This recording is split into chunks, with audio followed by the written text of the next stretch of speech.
Okay, I'm recording now. I don't have the work for number 1, but I do have the work for number 2, and you can check out all the work right here by pausing the video and watching and going slowly. Now we're going to the next problem.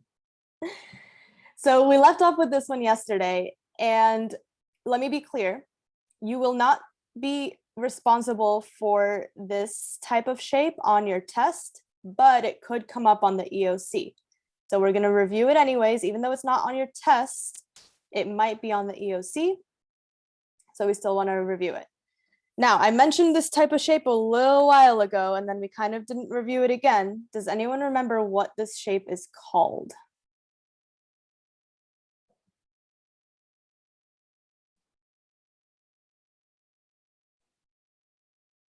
It's not called a traffic cone.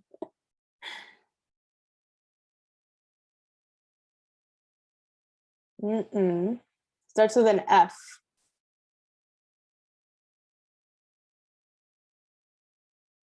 Not funnel, though it looks kind of like one.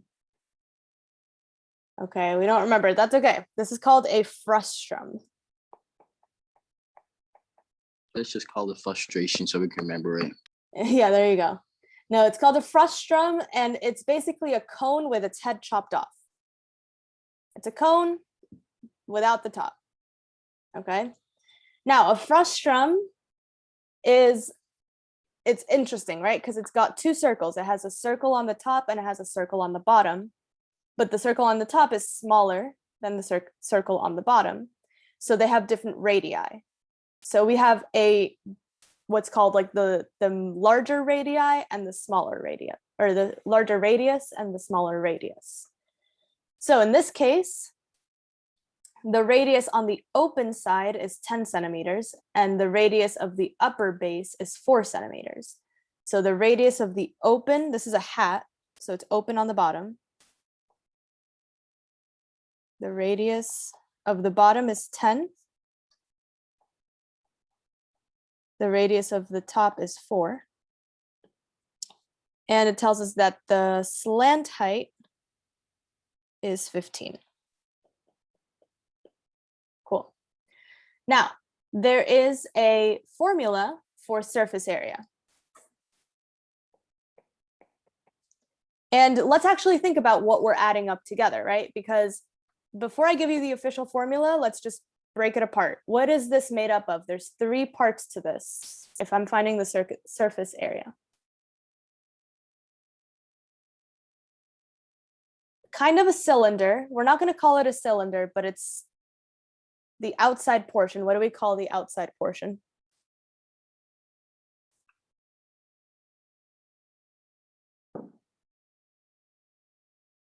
This goes for anyone. The outside portion of a shape, the lateral area. So if I'm adding it all up, it's the lateral plus what? Yeah. So, and then I have 2 different bases. I have a larger base and a smaller base. So base 1 and base 2. Now that's usually how it goes.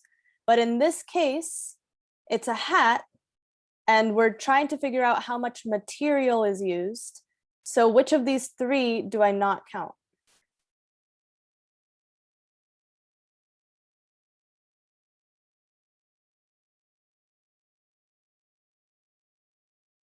The bottom, exactly, because the bottom is open, it's a hat. So we're not going to count base 1.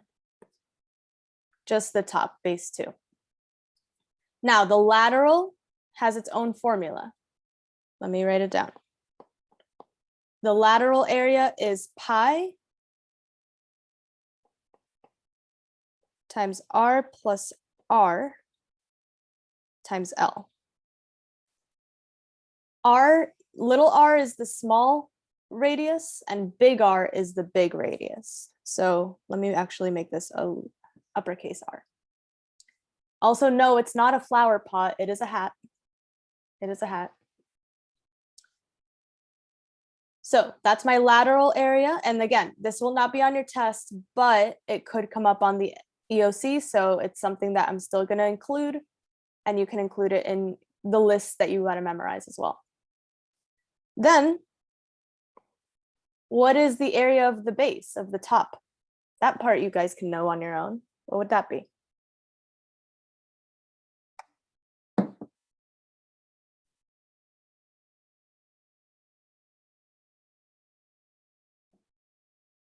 Area of the top base. Pi r squared. Yeah. It's a circle. It's a circle, so it's pi r squared. No h. No. We're just talking about this circle right here. Pi r squared. Any circle in the world, the area is pi r squared. Now we have everything we need. Now we can fill it all in, and then that's all. So pi, little radius is 4, big radius is 10, L is 15. And then we're talking about the top portion, so I'm talking about the 4. So 14 times 15.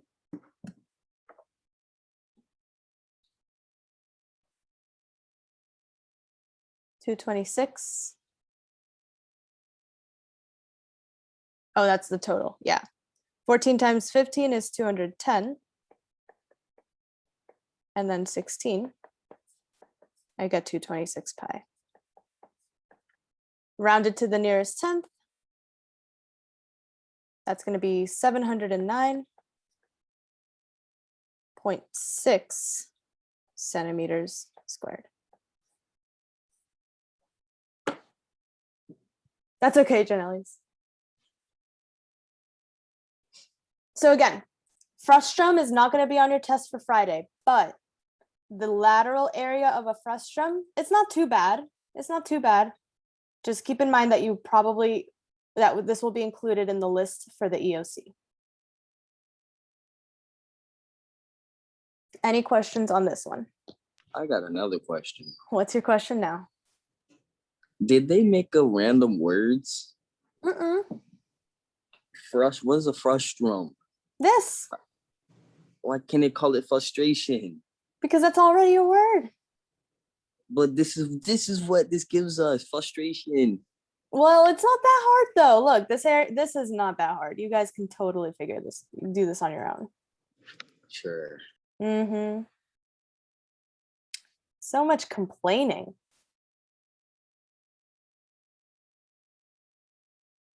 It's kind of like pi RL, but R is split into little r and big R. You guys know pi RL, that's a cone. That's the lateral area of a cone. So it's very similar to the lateral area of a cone. It's just that instead of pi RL, it's pi R plus RL. That's not too bad. Oh, we're kids. Oh, wow. I'm 2 years old. You are young adults. You are not children anymore. I'm so sorry. I'm just using a voice changer to make my voice sound like this. Mm-hmm. Okay. And so no questions on this one? All right, let's do one more. So a solid metal prism has a rectangular base with sides 4 and 6 inches and a height of 4 inches. A hole in the shape of a cylinder with a radius of 1 inch is drilled through the entire length of the rectangular prism. So on the inside of this prism, what's going on is they cut out this hole. Right? Now, what am I finding? I'm finding the approximate volume of the remaining solid. So what is that remaining solid going to be made up of?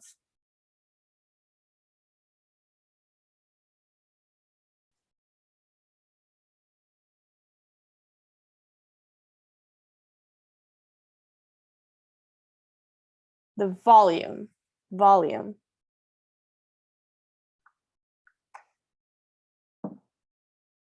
A rectangular prism without, so minus a cylinder.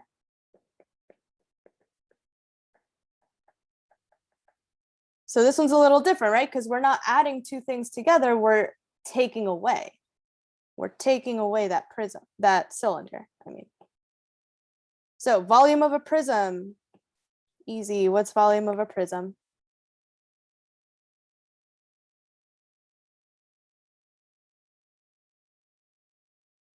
Length times width times height. Volume of a cylinder.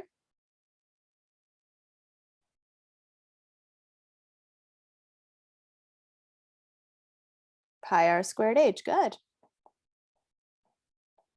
There we go. We're starting to memorize. Cool. Length times width times height. Easy. 4 times 4 times 6.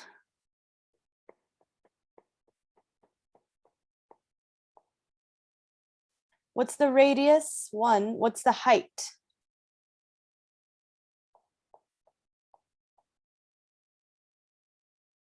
What would be the height of this? That's the height of the prism. What's the height of the cylinder? There you go, Janelle. 6.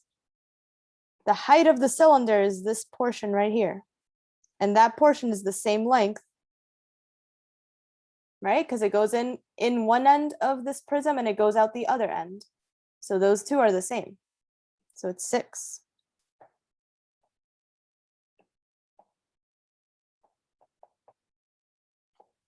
Okay, 4 times 4 times 6, 16 times 6.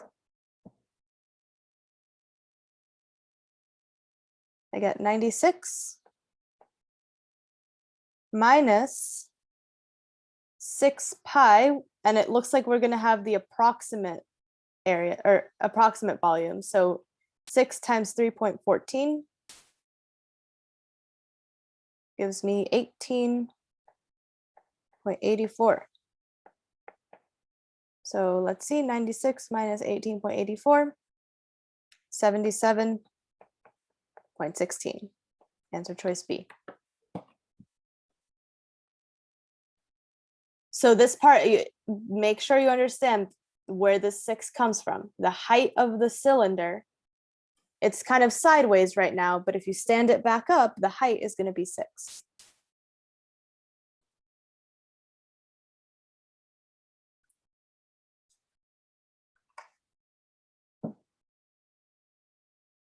Questions on this one?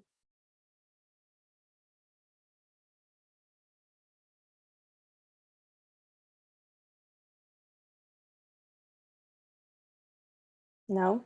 No one? Okay. All right.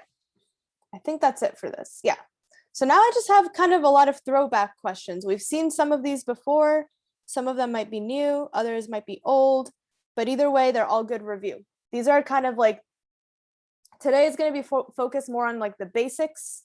Tomorrow, you'll have a little bit more of a more difficult review. So starting, and let's do this as a poll. Starting with this one. Go ahead. Janelle's, I'll answer your question in a minute.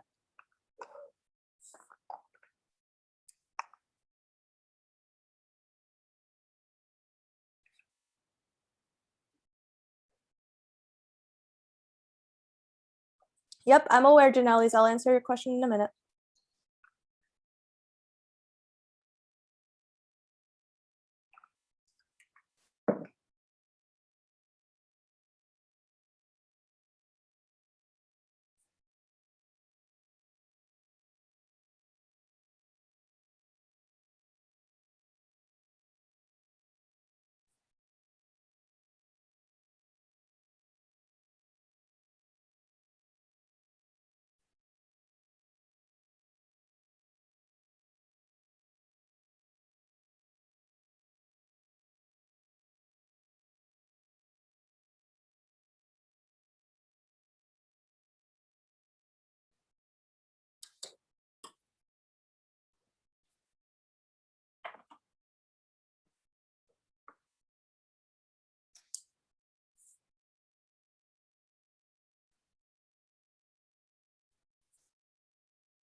All right, 4 students have answered.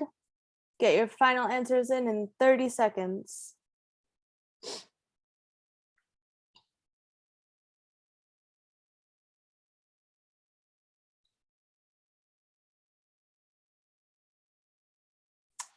Ten, 9, 8, 7, 6, 5, 4, 3, 2, 1.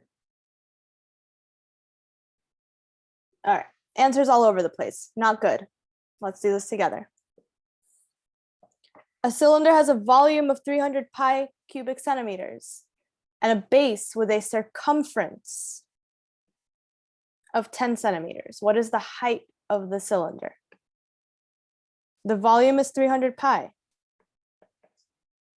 Volume formula, pi r squared times h. I know the volume.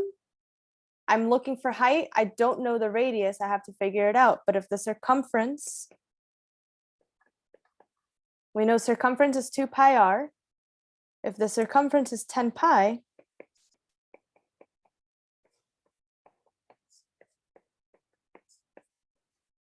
then the radius is 5.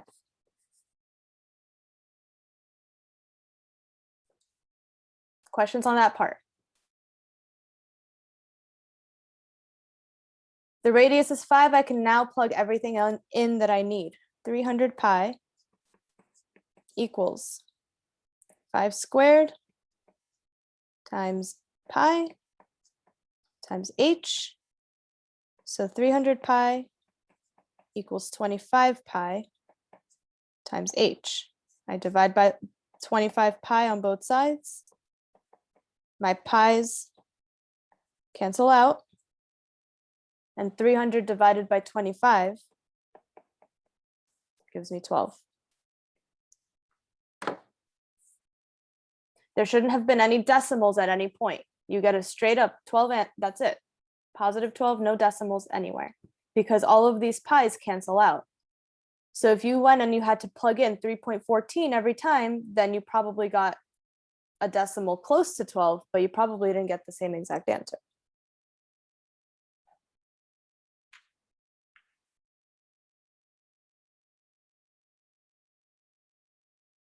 Questions on this one?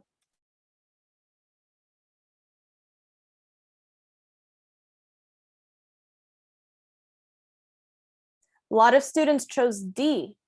If you chose D, why? I'm curious. How did people get D? How did people get 3 as their answer?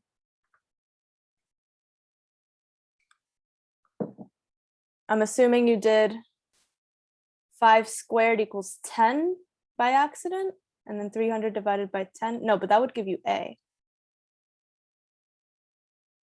So I'm not sure how people got answer choice D. That's what I'm curious about. Oh, I think I know what you, okay, so you guys probably plugged in 10 for the radius, and then 10 squared is 100, and then you divided by 100 to get 3.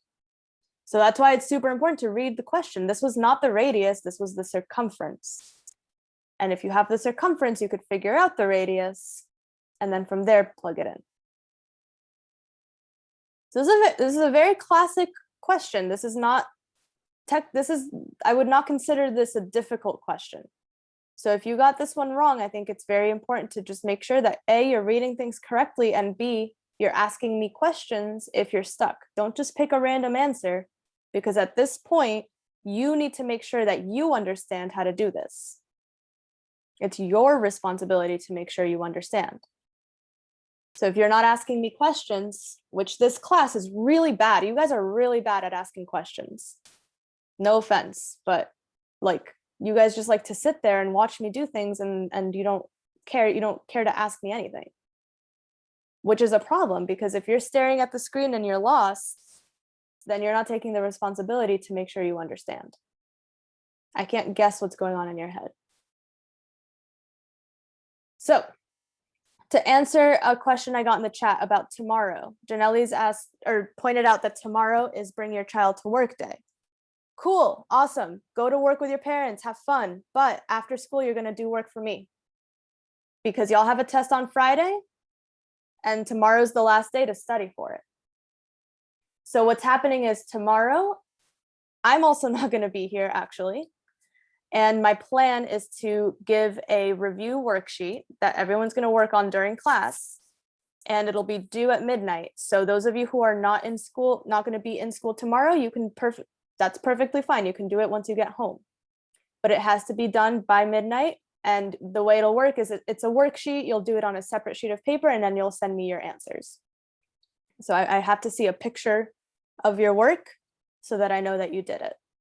But that's the only plan for tomorrow. So you're not going to miss class, but you have to make sure that once you get home, that you go on Teams, you look for the worksheet, and you get it done by midnight. Okay.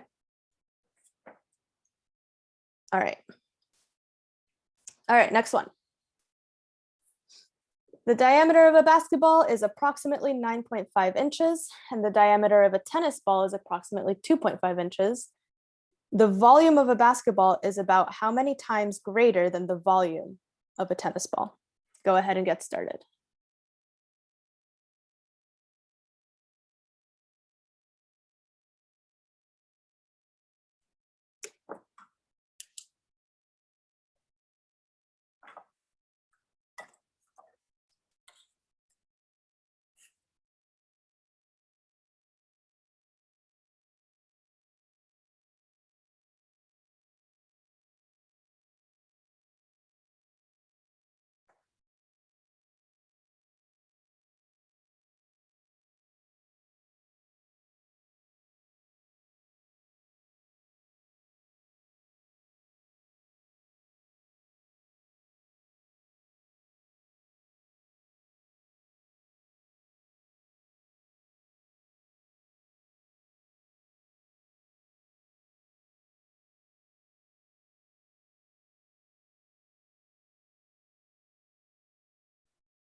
All right, 3 answers are in. Give yourself another 30 seconds.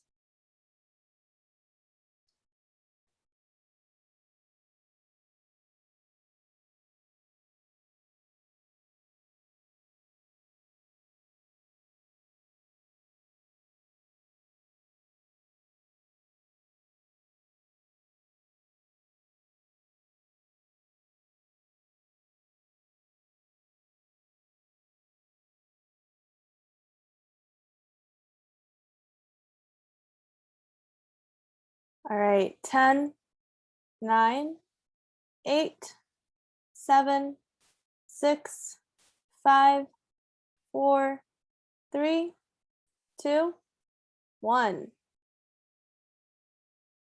Okay, for those of you who answered, everybody got it correct. Nice job.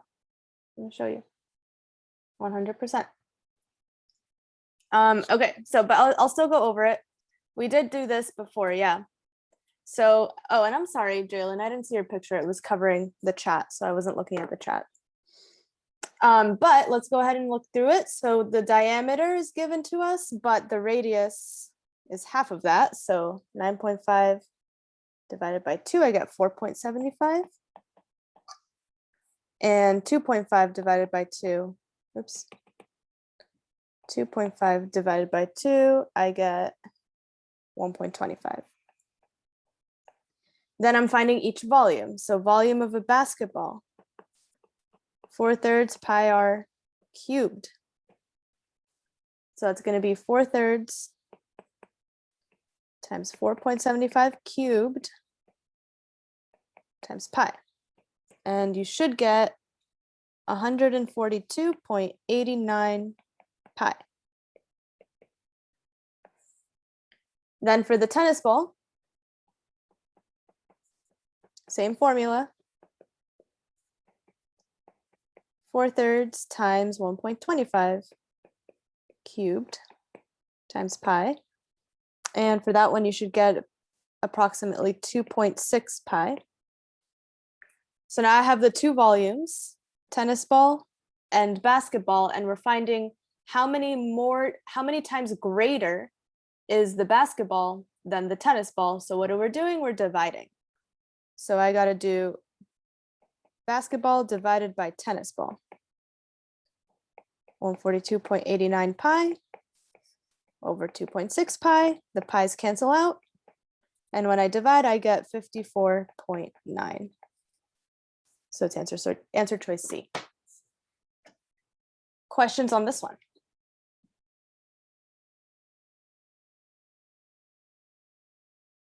Do I find density again? Density, so this was not density, but might as well go over that real quick. Density equals what? It's mass over something. I forgot what's the bottom one. Mass over, I think it's volume. Like volume? yes, volume. Yeah, mass over volume. Now, again, so this is something that density is actually not going to be on your test on Friday, but population density is. So regular density will not be on it, but population density will, and we'll go over that. For spheres, is it cubed in both volume and surface area? No. Volume is cubed, but surface area is not. Surface area of a sphere is 4 pi r squared, not cubed. Okay.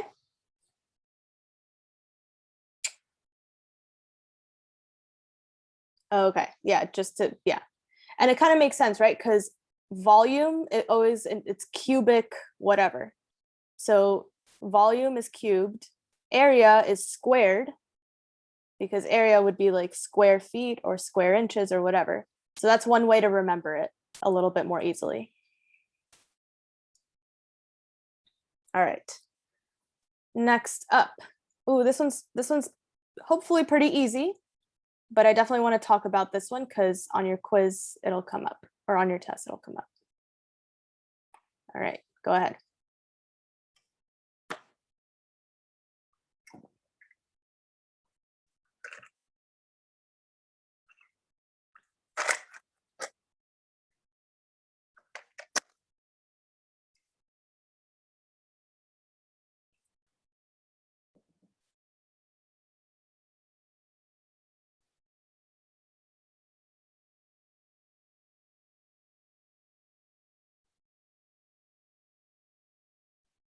All right, 3 answers in. I'll give you guys another 15 seconds. You should get this one pretty easily.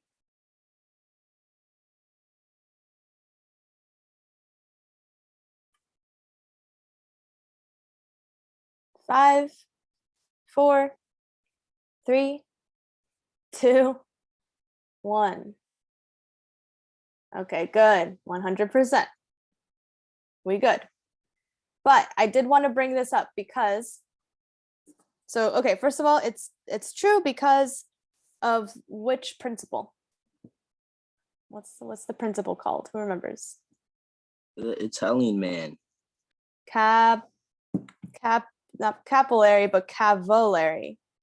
Can we just call him the Italian man? No. Cavaliere's principle. Now, Cavaliere's principle is kind of interesting because basically Cavaliere's principle tells us that any two solids that have the same area all the way up and the same height will have the same volume. And in this case, it's pretty simple because you can tell that they're both cylinders. They have the same radius, so they have the same base area. They have the same height. So obviously, the volume is going to be equal. But what if I showed you this picture instead?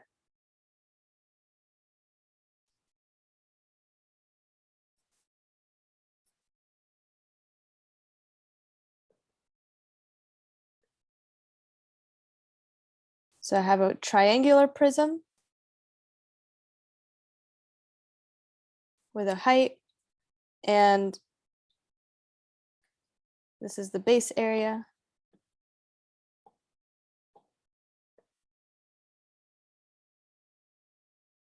We'll call it B.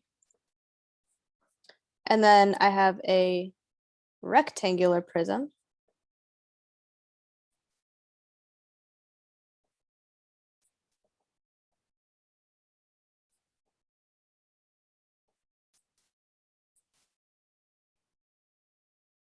There we go. Here's my rectangular prism. Same height. So this height is H. And the base area is the same. So the height of both of them is the same. The area of the base is the same. Will they have the same volume? Yes or no?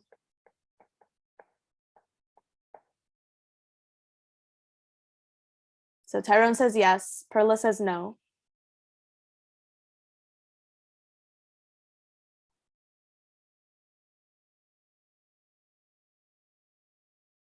Tyrone is changing his answer. Okay. Okay. What's the formula for the volume of a triangular prism?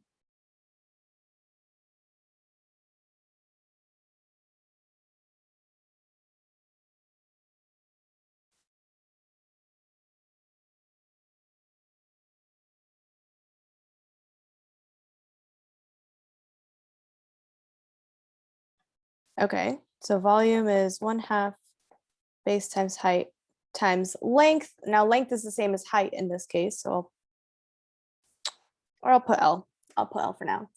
But in this case, 1/2 base times height, that's the base area. And L would be the height. So it's still BH. Same with this, base times height. Base area times height. Even though they have different formulas, I already told you that the base area is the same. And if the base area is the same and they have the same height, they will have the same volume. Tyrone was right. You could also do the same thing with, let's say I have a cylinder.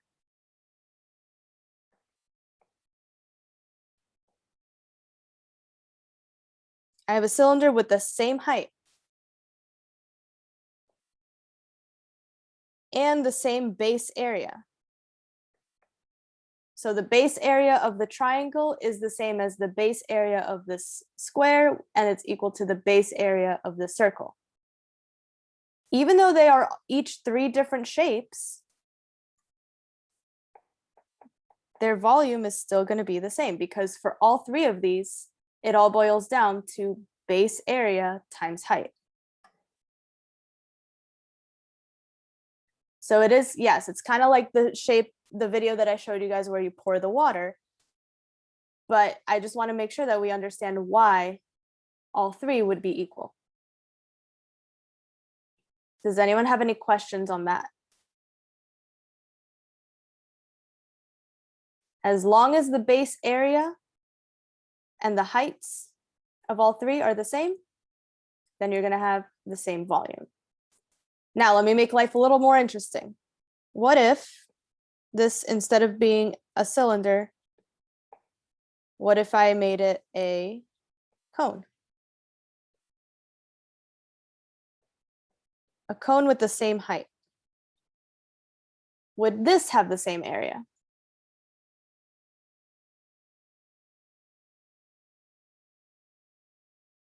Tyrone says no. Volume, sorry, I meant volume. No, why not?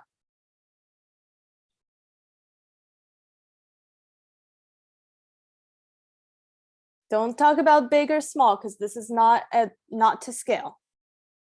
Be more specific.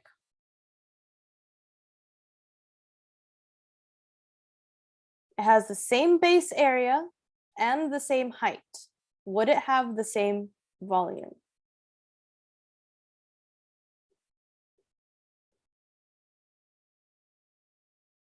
Okay, shape is different, but these two have different shapes and they still have the same volume.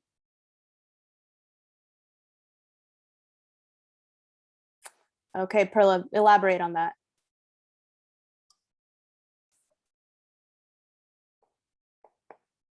The volume of a cone is 1/3 base times height. So because this formula is different than these two, then this will not have the same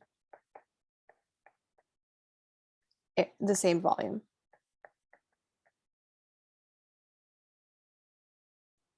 Okay, so prisms and cylinders. So triangular prism, a rectangular prism, and a cylinder, they all kind of have the same formula. V equals base area times height. It's just that the base is a different shape for each of them.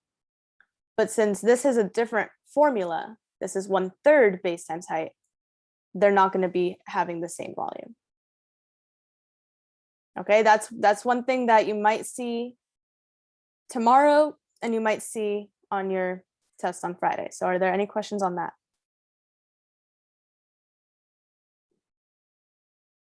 Okay.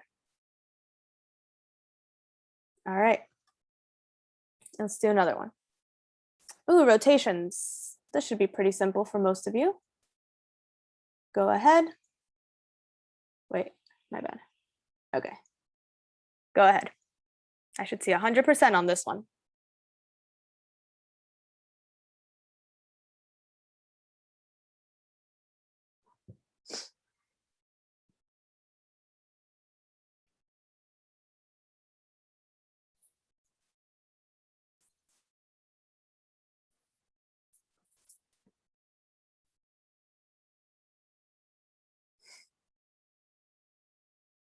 Four answers in, take 10 more seconds. 10, 9, 8, 7, 6, 5, 4, 3, 2, 1.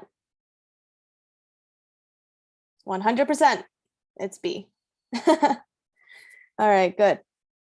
So rotations shouldn't be too difficult. But does anyone have any questions on this one?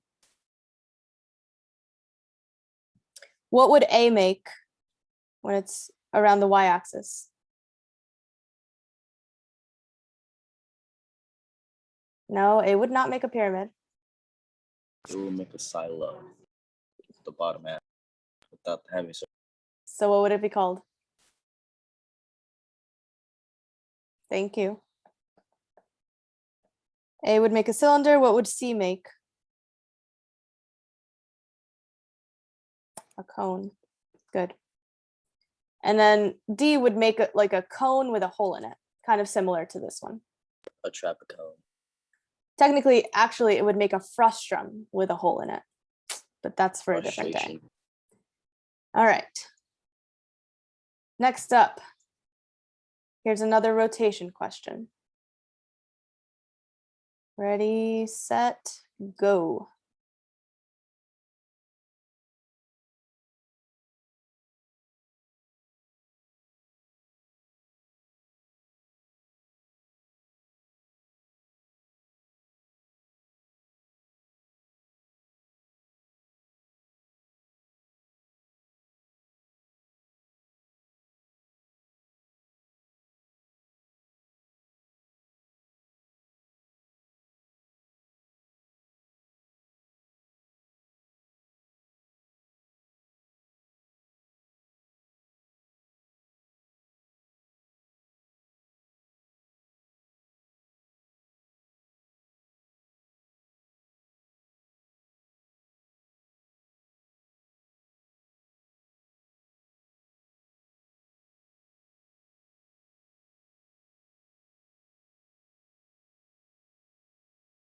Okay, 6 answers are in. Give yourself 15 more seconds.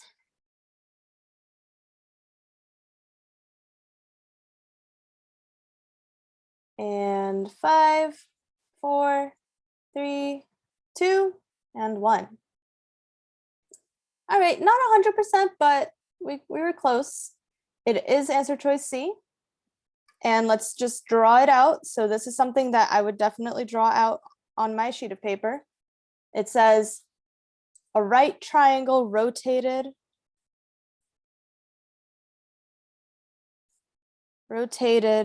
about the line containing its hypotenuse. So the hypotenuse is this one. And if I rotate this around that way, well, I'm going to end up with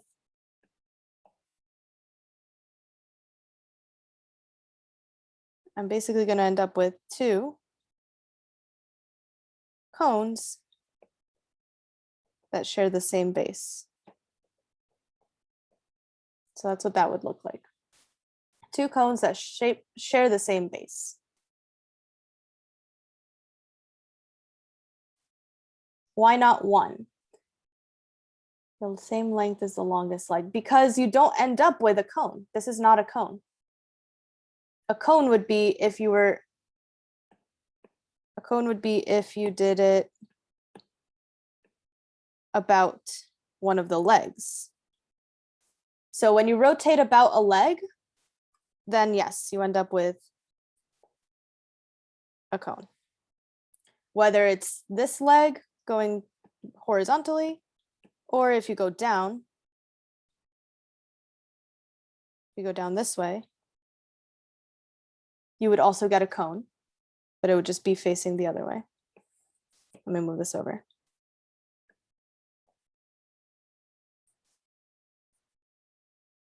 Okay.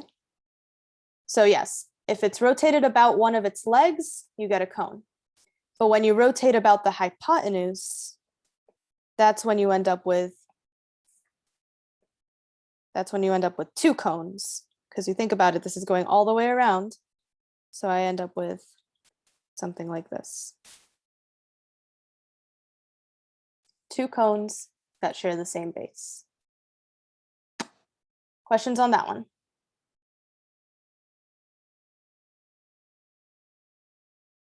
All right. How about this one? What 3-dimensional figure is created? This should be easy too. Hold on. Let's shoot for 100 on this one. Go ahead.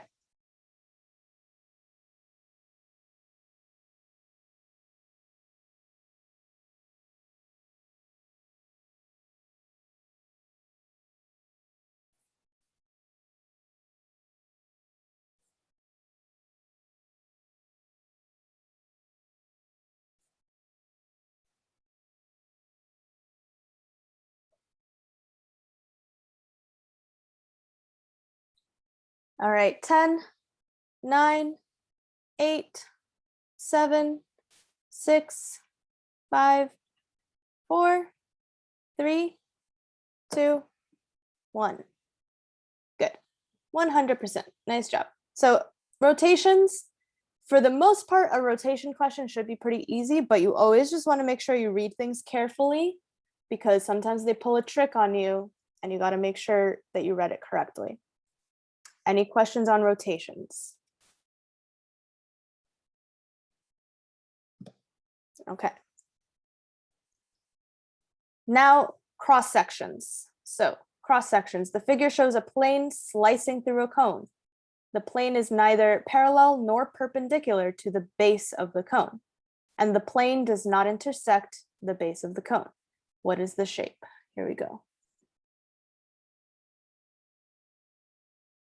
All right, go ahead and enter your answer.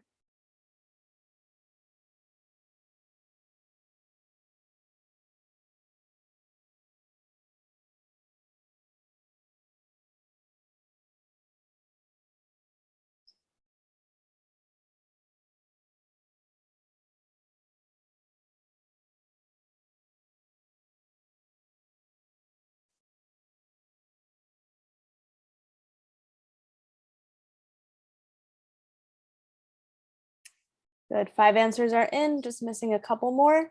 So 10 seconds. And 5, 4, 3, 2, and 1. All right, that time I was missing a few votes. So if you weren't so sure about this one, let's make sure we go over it. So I got, most people chose B, which is correct. But let's make sure we understand. So in this case, it tells us that the plane is neither parallel nor perpendicular to the base. So it's kind of like on a slant. And since it's on a slant, it's not going to make a perfect circle. It's going to make an elongated circle, which is called an ellipse. Now, if it was parallel to the base, what would it make?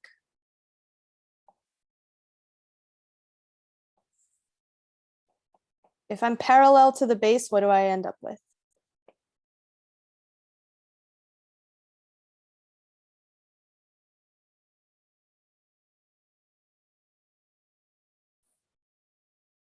Good. Parallel to the base would be a circle. What if I'm perpendicular and through the apex? So perpendicular to the base and passing through the apex. What do I get?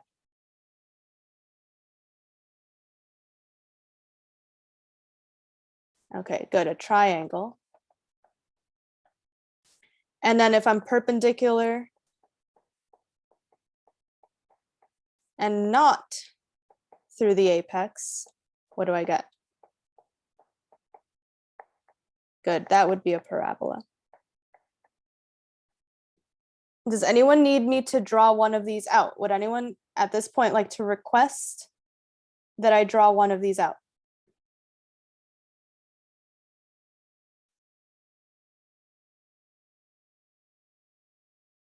The last one? Okay, so the last one would be like, so perpendicular and not through the apex. So I have my cone.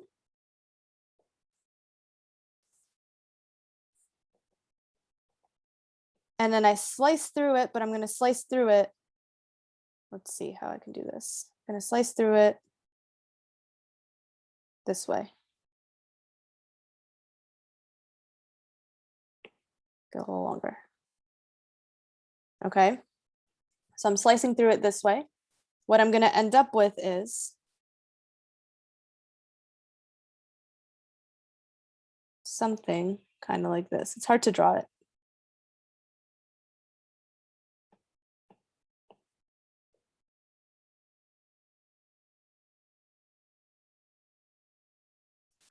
Okay, there you go. Something like that.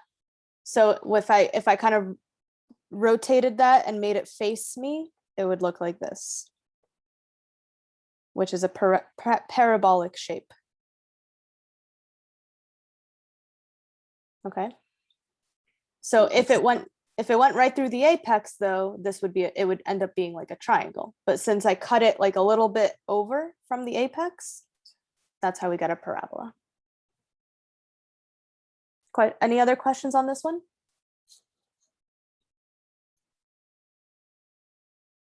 All right, cool. Another one. So the best thing to do with these is you can visualize it all you want. You can draw it out, but at the end of the day, make sure you're reading carefully. A cross section of a right triangular prism is created by a plane cut through the points shown and is also perpendicular to the opposite base. What is the most specific name of the shape representing the cross section?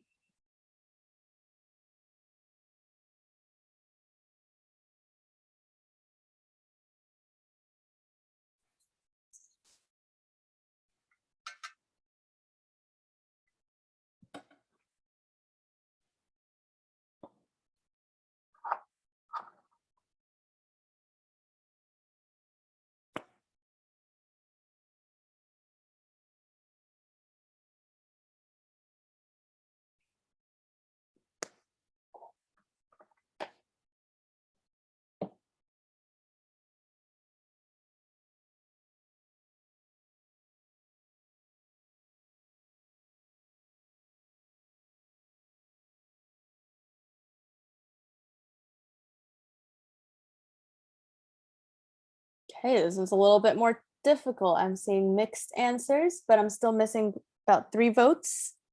So take another 15 seconds.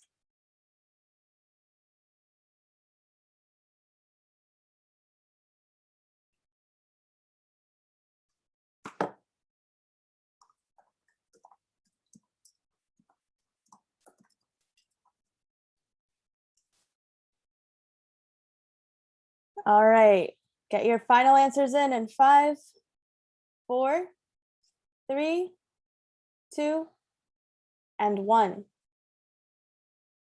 So we're kind of mixed on this one. Let me show you. And then I had like 3 people who just didn't vote. So between a rectangle or a trapezoid, now let's read it carefully. We're going to be cutting it through those 2 points and perpendicular to the base. So if I'm cutting it perpendicular to the base, well, that means I'm cutting straight down. And what shape do I get? I get a rectangle. Not a trapezoid. Not a trapezoid, you do get a rectangle. And you can think about it kind of this way. Does anyone want me to draw it a different way?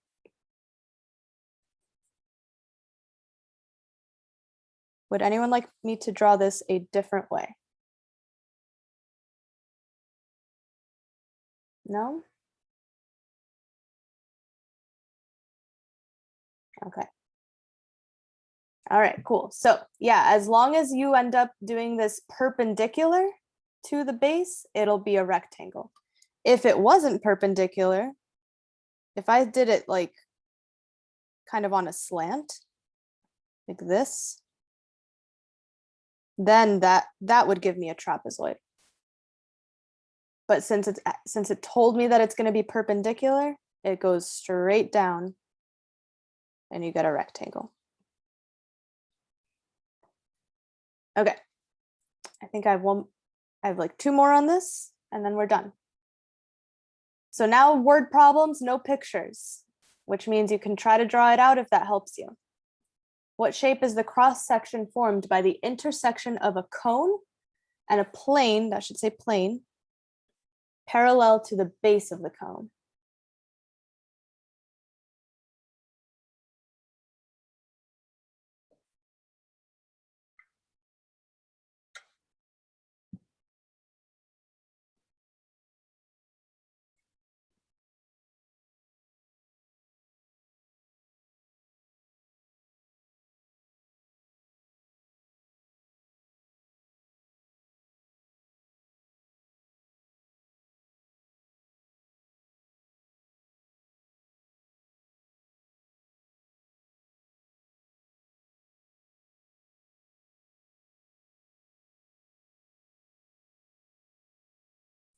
"30 seconds remaining.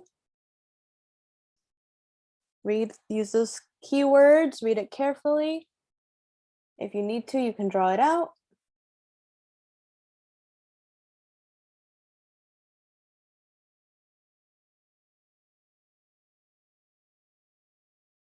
All right, 5, 4, 3, 2, 1. Where are my 4 other people? I'm missing a lot of votes here, guys. But for everyone who voted, 100%. Good. So parallel to the base, and we're talking about a cone. The base of a cone is a circle. So if I cut through the cone in the middle, it's still going to be a circle since it's parallel. Circle. Questions on this one?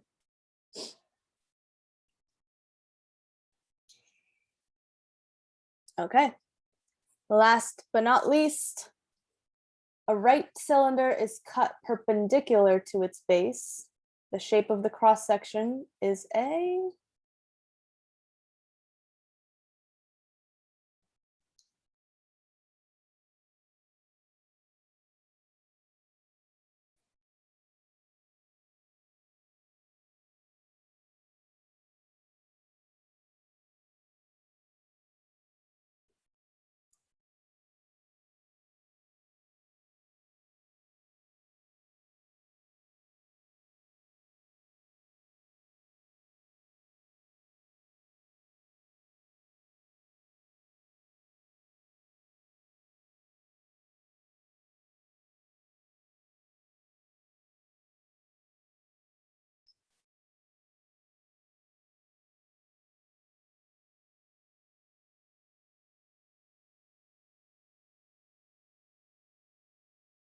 Four votes in, missing 4 votes, 30 seconds remaining.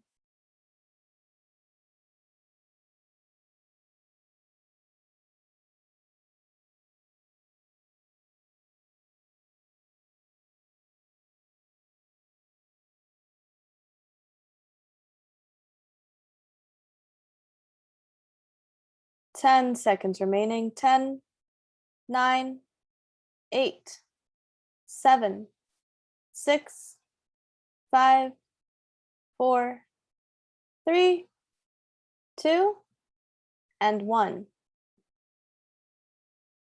still missing 4 people, so I've got 4 people who just up and left and decided not to keep working on this. Well, that's your loss, because come Friday, you got to figure this out on your own, but okay.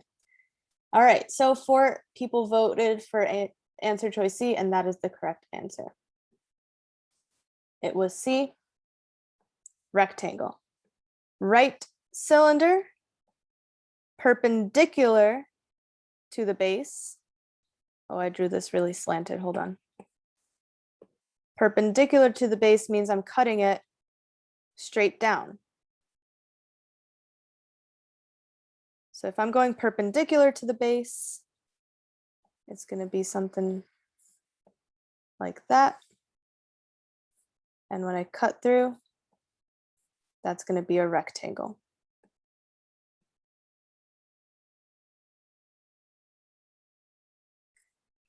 A right cylinder is just, yeah, a regular cylinder. The reason they call it a right cylinder is because it creates a right angle. If it was like this, that would be an oblique cylinder. So this would not be a right cylinder. So rectangle. Now, what if I did it parallel to the base? What would it be if it was parallel to the base?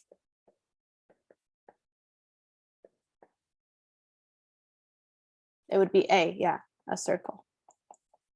So parallel and perpendicular, very important that you read those words carefully and you always, you know which one you're looking for. Okay, I had one more, but that's okay. It's very similar. And that's pretty much it for today. So remember, for tomorrow, I will not be here, but you will have an assignment to work on during class. It'll be due at midnight.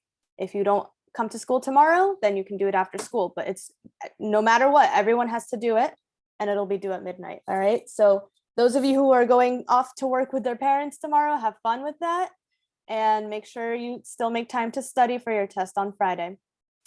So have a good afternoon, everybody. Bye, guys.